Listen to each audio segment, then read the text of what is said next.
2025년 유통업체들의 생존 경쟁이 매우 치열해진다라고 합니다.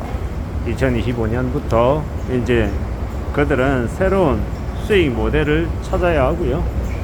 고객들은 고객들대로 지금 현재 이제 경제 상황이 매우 좋지 못하기 때문에 매우 우려스러워하며 지금의 상황을 이제 맞이하고 있죠.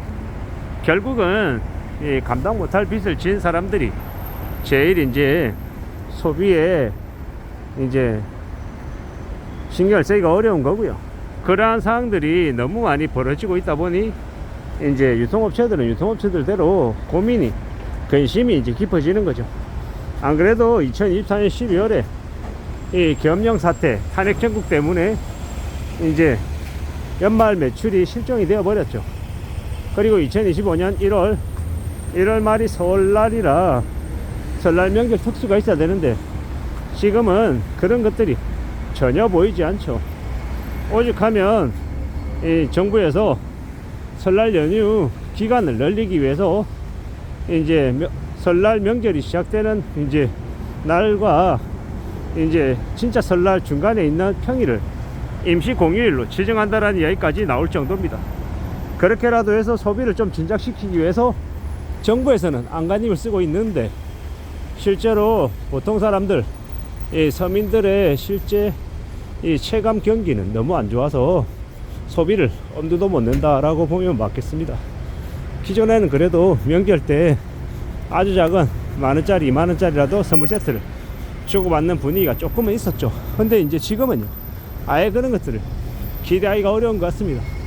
더욱 이제 우리가 살아가는 삶이 현실이 더 빡빡해진다라고 보면 맞겠습니다. 언제든 우리는 지금의 상황보다 앞으로 이제 상황이 더 안 좋아질 것 같은 그런 우려 때문에, 그런 염려 때문에 더 이제 뭔가를 못하는 것 같습니다. 참 많은 생각들이 들죠. 앞으로 더욱더 우려스럽고 염려스러워하는 그런 모습들이 계속될 것 같습니다. 잘 좀 살펴볼 필요가 있는데 좀 더 대비해야 될 텐데 어떻게 이제 상황들이 흘러가는지는 잘 좀 지켜봐야 되겠죠.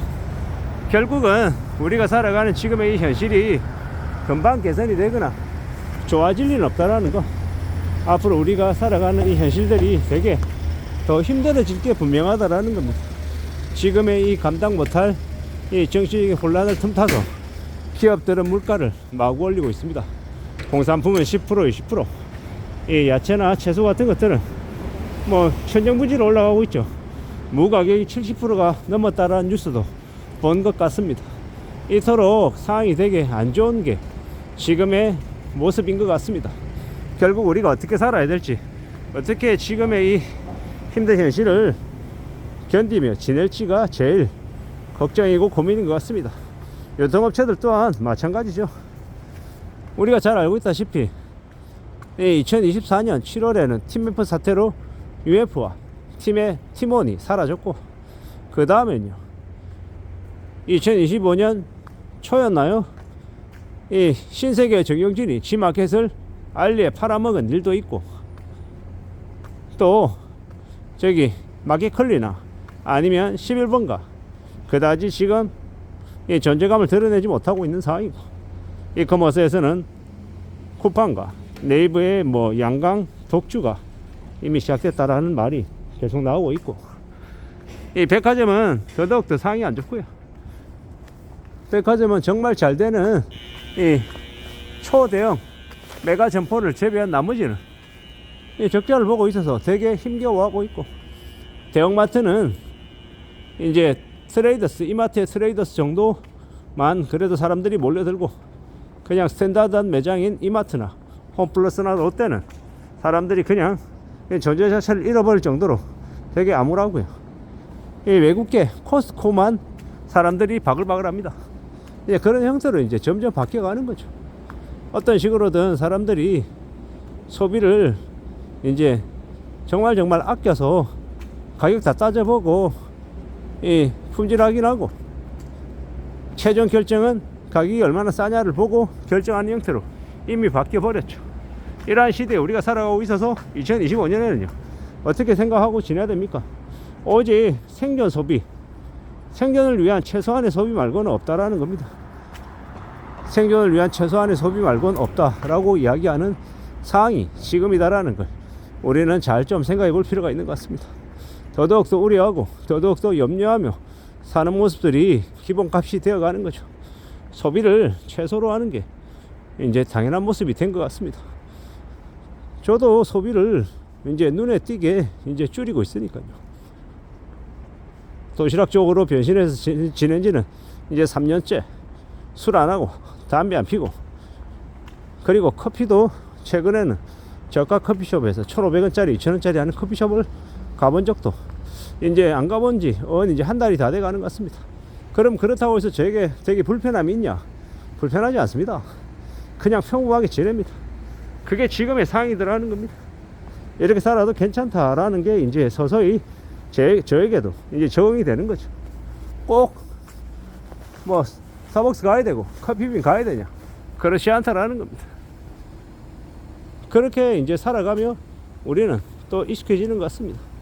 소비도 정말 최소한으로 하고 필요한 건 꼭 묶음으로 대용량으로 사서 소분해 가지고 쓰려 하고, 그렇게 지내면 또 그렇게 지내는 대로 또 적응하며 살아가는 겁니다. 이게 뭐 문제가 있는 것도 아니고 뭐 이렇게 살아도 나쁘지 않은 것 같다라고 요새는 여겨지네요. 결국 누군가는 이러한 이제 불황의 상황에 맞춰서 이 상품을 판매하고 상품을 소싱하고 판매하고 마케팅하고 홍보를 해야 될 것 같습니다. 더더욱 더 예전보다 사람들이 지갑을 열기가 더 어려운 상황이 된 겁니다. 그런 것들을 잘 알아차리고 그에 걸맞게 뭔가를 준비하며 살아가야 될 것 같습니다. 유통업체들 또한 2025년에 수익을 개선하기 위해서 고정비를 줄이는데 안간힘을 쓸 것 같습니다. 오프라인의 대형마트들은 이미 인력을 계속 줄여 나가고 있는 이 노력들을 하고 있고요. 온라인은 온라인들대로 또 나름의 이 자리매김을 하기 위해서 떨어져 나가지 않기 위해서 이 적자를 줄이기 위해서 사활을 걸고 있는 것 같습니다. 이런 심상치 않은 사항들을 우리는 잘 고려하며 지내야 되겠습니다. 앞으로 더더욱더 힘든 시간들이 지속될 거다라는 걸 다들 알고 있는 것 같습니다. 사람들은 느끼죠. IMF가 이미 다시 왔다라는 걸. 이런 상황인데 함부로 투기나 뭐 과시나 이 폼 잡는 일은 이미 이제 잊어버려야 될 것 같습니다. 함부로 까부러대고 되게 잘 나가는 척 의시되다가는 순식간에 빚쟁이 되고 하층민 되고 신용불량자 돼서 도망다녀야 되는 신세가 될 수 있음을 명심해야 되겠습니다. 이상입니다.